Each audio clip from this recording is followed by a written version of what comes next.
Sir Pawan serious tone వైసీపీతో పాటు టీడీపీకి హెచ్చరికలు. ఖచ్చితంగా. అంటే నిన్న పవన్ కళ్యాణ్ సంక్రాంతి వేడుకలు పిఠాపురం అనబడే ఆ పీఠికాపురంలో జరిపారు. పీఠాపురం పీఠం నుంచి అదే అన్న నేను పాఠాలు పంతాలు అన్నీ అక్కడ కనబడ్డాయి. చాలా అది భారీగా జిల్లా ఇన్ఛార్జి మంత్రిగా ఉన్న నారాయణ కూడా పిలిచారు. అలాగే తమ కందుల దుర్గేష్, నాదెండ్ల మనోహరు, డీసీసీబీ చైర్మన్ అందరినీ అక్కడ కూర్చోబెట్టి ఒక విధంగా అది ఒక పెద్ద జనసేన, మరీ ముఖ్యంగా జనసేనని పీఠాపురం పీఠంగా చేసిన బల ప్రదర్శన లాగా ఉంది. అదే సమయంలో వినోదాత్మకంగా సంక్రాంతి కాబట్టి ఇవన్నీ మాట్లాడారు.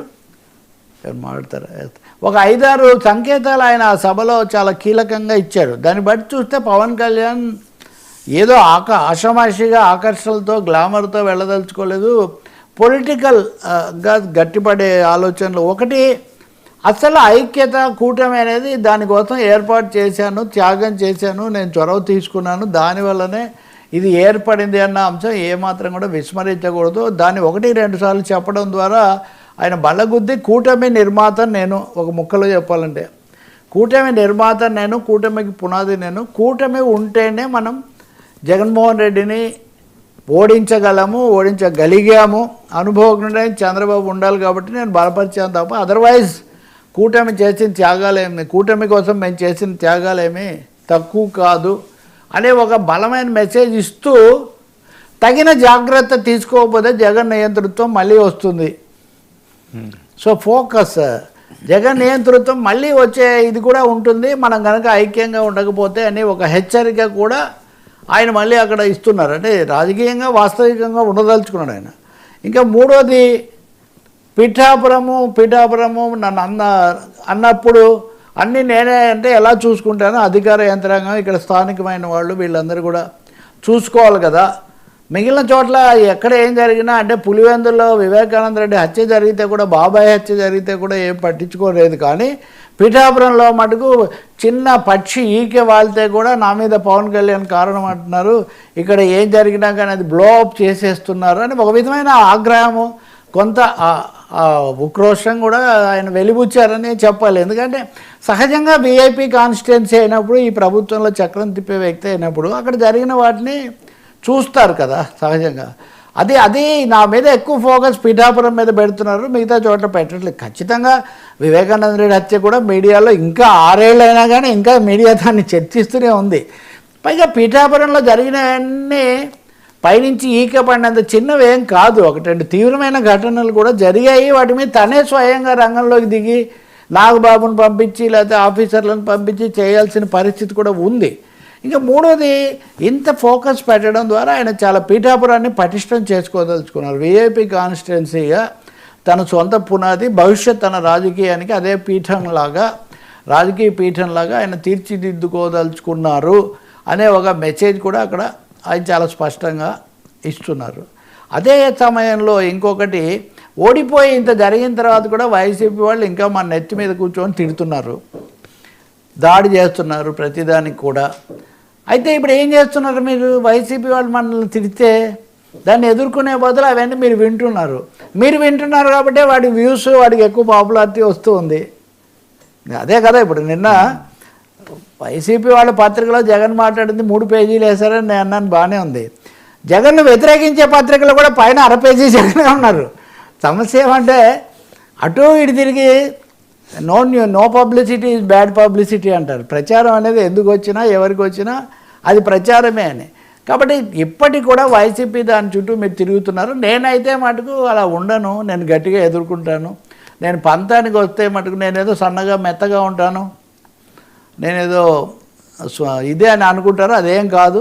నేను పట్టుదల పట్టానంటే, మొండికెత్తానంటే నేనేం వెనక్కు తగ్గనని తీవ్రమైన హెచ్చరికలు ఇచ్చారు. సరే, ఇవన్నీ అంటే ప్రత్యర్థిగా ఉన్న వైసీపీకి ఇచ్చారు అని సరిపెట్టుకోవచ్చు. కానీ అక్కడితో ఆగల. చాలామంది పవన్ కళ్యాణ్ గారు మీరు రావాలన్నా వెంట పడతారు, నేను వస్తేనే కానీ పని జరగదంటారు.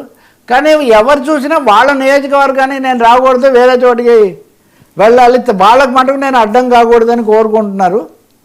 పవన్ కళ్యాణ్ కావాలి, జనసేన కావాలి, కానీ వాళ్ళ నియోజకవర్గాల్లో అంటూ జన సైనికులు మన వాళ్ళు ఉండకూడదంటే ఎలా కుదురుతుంది? అంటే ఒక విధంగా ఇండైరెక్ట్గా ఆయన కూటమిని నేను నిర్మించా కానీ తెలుగుదేశం కదా ప్రధానమైన పార్టీ. తెలుగుదేశం వాళ్ళు జనసేన బలపడ్డాన్ని, జనసేన ఉనికిని వాళ్ళు ఆమోదించట్లేదు అనేక చోట్ల. ఇది సరైంది కాదు. దానికి తగినట్టు నిన్న వేదిక మీద నాకు వర్మ కూడా కనిపించలేదు. తెలుగుదేశం నాయకులు కొంతమంది ఇతరులు కూడా అన్నిటికంటే ముఖ్యంగా శ్రీనివాస్ కూడా కనిపించలేదు, ఉదయ్ శ్రీనివాస్.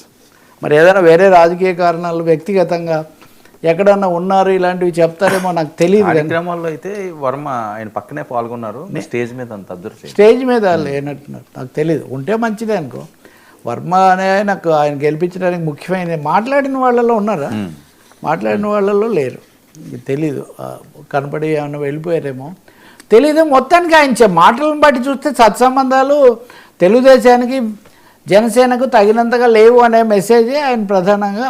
దీన్ని పెంచుకోవాల్సిన అవసరం ఉంది, లేకపోతే మీకే చాలా అవసరం అని ఒక విధంగా చెప్పాలంటే. ఆయన వైసీపీకి ప్రతికూల హెచ్చరిక చేస్తే టీడీపీకి మిత్రపక్షంగా ఒక హెచ్చరిక మీరు ఈ విధంగా చేస్తే మటు కుదరదు.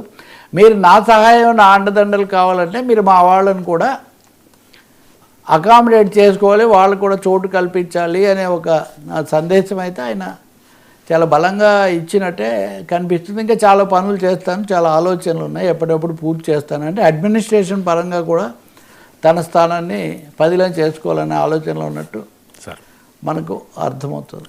ఇంకా ఒక ముఖ్యంగా సంక్రాంతి అప్పుడు చెప్పాల్సింది అంటే పవన్ డైలమా అదే. గోదావరి జిల్లాలు సంక్రాంతి అంటే కోడి పందాలు, జూదాలు ఉంటాయి, సరదాగా చేసుకోవచ్చు. కానీ నువ్వు సంక్రాంతి అంటే జూదాలు, కోడి పందాలే కాదు, మన సాంప్రదాయాలు ఇవన్నీ మనం చూసుకోవాలి అని అంటే ఇప్పుడు ఆయన సూటిగా ఈ కోడి పందాలు తగ్గించండి అని చెప్పగలిగిన పరిస్థితిలో లేదు, చెప్పదలుచుకోలేదు ఆయన. సరదాగా చేస్తే చేసుకోవచ్చు. తెలంగాణలో ఉన్న నా మిత్రులు కూడా ఇక్కడికి వస్తానంటున్నారు, అది ఇది అని చెప్తే అదే సమయంలో ఇంతకంటే చాలా ఉత్కృష్టమైన సాంప్రదాయాలు, సంస్కృతి దీని వెనక ఏవో ఉన్నాయి, వాటిని నిలబెట్టాలని మళ్ళీ దానికి ఒక సనాతన టర్న్ ఇచ్చేట్టుగా ఇవన్నీ పవన్ యొక్క ఇవన్నీ రాజకీయంగా జనంలోకి వెళ్ళినప్పుడు వచ్చే జంజాటం, ఒక విధమైన సర్దుబాటు చేసుకోలేని ఒక పరిస్థితిని సూచిస్తున్నాయి. సార్ జంగా కృష్ణమూర్తి రాజీనామా టీటీడీలో ఇది కూడా పైన దానికి కొనసాగి